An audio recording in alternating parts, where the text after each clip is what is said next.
সিপিআইএমের হারমাতদের শূন্য করে দিয়েছে মানুষ, আর অস্তিত্ব থাকবে না। কেশপুরের সিপিএমকে কটাক্ষ বিধায়ক শিউলি সাহার। গত কয়েকদিন আগে কেশপুর জুড়ে সিপিআইএমের এরিয়া কমিটির বৈঠক হয়েছে দফায় দফায়। সেই বৈঠকে সিপিআইএম নেতা শুভাশিস পাইন শাসক দলকে বিভিন্নভাবে কটাক্ষ করেছিলেন। তিনি বলেছিলেন, তৃণমূল নাকি এত বছর ক্ষমতায় এসেও নতুন কিছু করতে পারেনি। সিপিআইএমের করে যাওয়া কাজগুলিতে রং লাগিয়েছেন, ভোট লুট করেছে, সেই সমস্ত অভিযোগ করেছিলেন তিনি। শনিবার বিকেলে তারই পাল্টা জবাব দিলেন কেশপুরের বিধায়ক শিউলি সাহা। তিনি জানান, শুভাশিস পাইন এরা আমাদের সরকারের করা উন্নয়নগুলো দেখতে পায় না। ওরা নিজেদের দলের স্ত্রী বৃদ্ধির তুলনায় অন্যের ক্ষতি করাতেই বেশি ব্যস্ত, যে কারণে মানুষ ওদের শূন্য করে দিয়েছে। ওরা নিজেদের সাংগঠনিক শক্তি বাড়ানোর থেকে তৃণমূলের কোনো নেতাকে কোথায় খুন করবে সেই সব পরিকল্পনা বেশি করে। মানুষ সেসব বোঝে। আর যে ভোট লুটের কথা বলেছে, আমরা যদি কেশপুরে ভোট লুট করে থাকি তাহলে সারা রাজ্য জুড়ে বাকি এলাকাগুলিতে ওরা শূন্য কেন? আসলে ওরা প্রকৃতই শূন্য। মানুষ কোনোভাবেই আর ওদের জায়গা দিতে চায় না। ব্যুরো রিপোর্ট, সত্যের সন্ধানে কেশপুর।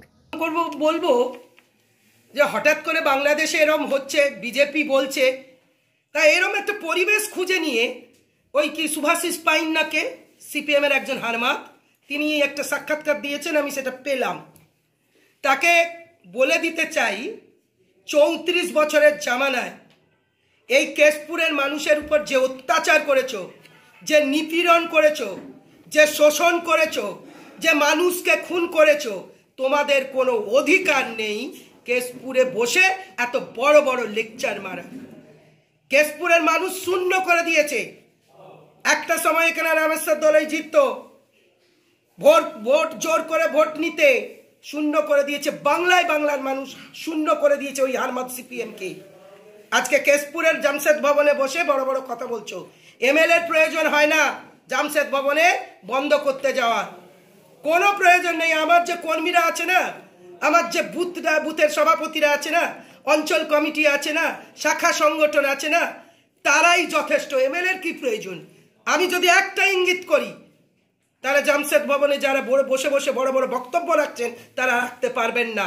আমি করিনি বলে, আমরা বলিনি বলে, গণতন্ত্র বোঝাই রেখেছি বলে এই শুভাশিস পাইন আপনি বক্তব্যটা রাখতে পেরেছেন। আপনি নিজে বলেছেন 2 নম্বর অঞ্চলে পথ করে সিপিএম এর লাল পতাকা 3 নম্বরে 2 নম্বরে উঠছে। আপনিই বলেছেন আমরা গণতন্ত্রটাকে রক্ষা করেছি বলেই আমরা রাখি, বলে আমরা এই অধিকার আপনাকে দিয়েছি। আমরা মনে করি গণতন্ত্র বজায় রাখা উচিত। আপনি একটা রাজনৈতিক দল মিটিং করবেন, মিছিল করবেন, এরিয়ার মিটিং করবেন, বুথ কমিটি করবেন, এগুলো করুন, কোনো আপত্তি নেই। জামশেদ ভবনের 4 দেওয়ালের মধ্যে বসে বসে করুন। ওখানে তো ওটা করেননি। ওখানে কিরম করে আবার 34 বছরের ইতিহাস ফিরিয়ে আনা যায়? কোন তৃণমূল কর্মীটাকে খুন করতে হবে? অজয় আচার্যের মতো লোকদের মেরে কঙ্কাল করে দিয়েছিলেন, আবার কোন তৃণমূল কর্মীকে খুন করে কঙ্কাল করে দেবেন, এর পরিকল্পনা আপনি করছিলেন। আপনাকে বলে দিই, আপনি বলেছেন, আমি আপনাকে বলি, উনি বলেছেন যে এই সরকারের সময় ডেভেলপমেন্ট হয়নি। চোখে কি নেবা হয়েছে? চোখে দেখতে পান না? ছানি কাটিয়ে দিতে হবে। দেখতে পাননি? কেশপুরের যে রাস্তা হয়েছে 34 বছরে আপনি করতে পারেননি। মাত্র আমার 12-13 বছরের সরকার, কেশপুরে কয়েকশো কোটি টাকার কাজ হচ্ছে রাস্তার। এখানে ডেভেলপমেন্ট অথরিটি হয়েছে মহমনি, সেই মহমনি ডেভেলপমেন্ট অথরিটিতে 11 কোটি টাকার কাজ হচ্ছে। আমি তার মেম্বার হয়ে এসছি, ডিএম সাহেব তার চেয়ারম্যান আছে। এখানে ইংলিশ মিডিয়াম হয়েছে। এখানে সংখ্যালঘুদের জন্য 5 নম্বর জিপিতে 4-5 কোটি টাকা খরচ করে স্কুল হচ্ছে, ইংলিশ মিডিয়াম স্কুল হচ্ছে। আদিবাসীদের জন্য অডিটোরিয়াম হয়েছে, তাদের বিয়েতে অনুষ্ঠানের জন্য কমিউনিটি হল হয়েছে। 9 কোটি টাকা খরচ করে আমার 14 নম্বর জিপিতে আদিবাসীদের স্কুল হয়েছে। চোখে দেখতে পান না? কিষাণ মান্ডি হয়েছে, চোখে দেখতে পান না? আপনি একটা হসপিটাল, এই হসপিটাল আপগ্রেডেশন করেছেন, 60 বেডের পারমিশন হয়ে গেছে, ক্যাবিনেট হয়েছে, তার এস্টিমেট তৈরি হচ্ছে, পূর্ত দপ্তরে আছে, আমরা সেটার খোঁজ খবর নিচ্ছি। চোখে দেখতে পান না যে একটা কোভিড ওয়ার করে ওখানে আমরা ইমার্জেন্সি চালাচ্ছি? চোখে দেখতে পান না? শুভাশিস বাবু নাকি হচ্ছে পাইন বাবু, দেখতে পান না? সিপিএম এর হারমাত দাদা বলছে সিপিএম যেগুলো করে গেছে সেগুলোকে সাদা আইটিআই হয়েছে। কত বলবো, কি করিনি আমরা? বলছে সিপিএম যেগুলোকে করে গেছে সাদা রং করতে ব্যস্ত তৃণমূল, এবং তার সঙ্গে কিন্তু তৃণমূলের যারা নেতা তারা যাদের মাটির বাড়ি তারা পাকার বাড়ি করছে, যাদের একতলা বাড়ি তারা দুতলা বাড়ি করছে, এইভাবেই কটাক্ষ করছে আপনাদেরকে। আপনারা কি করেছেন তার হিসাবটা আগে দিন। মানুষের ধান কেটে নেওয়া, জোর করে জমি দখল করা, 12 বছর 14 বছর করে ঘর ছাড়া, পুকুরের জলকে রক্ত করে লাল করে দেওয়া, খুন করে আপনারা তো এই কাজগুলো করেছেন।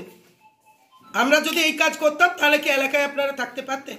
আর আমরা বলি শুনুন, আমরা প্রত্যেকটা মানুষের উপকার করছে এই সরকার। ব্যক্তি, আপনার বাড়ির বউটা তো রূপশ্রী পেয়ে মানে লক্ষ্মীর ভান্ডারটা পাচ্ছে, পাইনবাবু খবর নিয়ে দেখুন না, আপনার বোনটাও পাচ্ছে। আমরা ওই সিপিএম করেন বলে কেটে দিইনি। মমতা ব্যানার্জির সমস্ত প্রকল্প, বন্দ্যোপাধ্যায়ের প্রকল্প, প্রত্যেকটার উপকার সিপিএম, বিজেপি, কংগ্রেস, তৃণমূল সবাই পাচ্ছে। আমরা কোথাও বাধা দিইনি। এই মিথ্যাচার বন্ধ করুন। আর যদি মনে হয় যে ডিবেট করার দরকার আছে, আমার সামনে এসে কথা বলতে বলুন। এই সরকারের সময় এই কেশপুরে কত টাকার কাজ হয়েছে, আর আপনার সময় কত টাকার কাজ হয়েছিল? আপনাদের সময় আমরাই করেছি। এবং শাসক দল নাকি ভোট জোর করে নেয়, কি বলবেন? এখন দেখুন, জিরো হয়ে যাওয়া লোক, সে তো এর থেকে আর কি বলবে, নাচতে জানে না উঠুন বাঁকা। তার ভোট নেই, ভোটার নেই, মানুষ নেই, জন নেই। কেশপুরে না হয় আপনি বলে দিলেন, বাংলায় কোথায় আছে? আমি যখন এমএলএ হই 2011, তখন বিরোধী পক্ষে দেখতাম সিপিএম বসছেন, সূর্যকান্ত মিশ্র বুকে হাত দিয়ে দিয়ে বলতেন। তারপরে কংগ্রেসের এলেন আব্দুল মান্নান, তিনিও খুব বলতেন। সুজন বাবু বড় বড় বক্তব্য রাখতেন। কোথায় তারা আজকে? শূন্য শূন্য শূন্য। বাংলার মানুষ শূন্য করে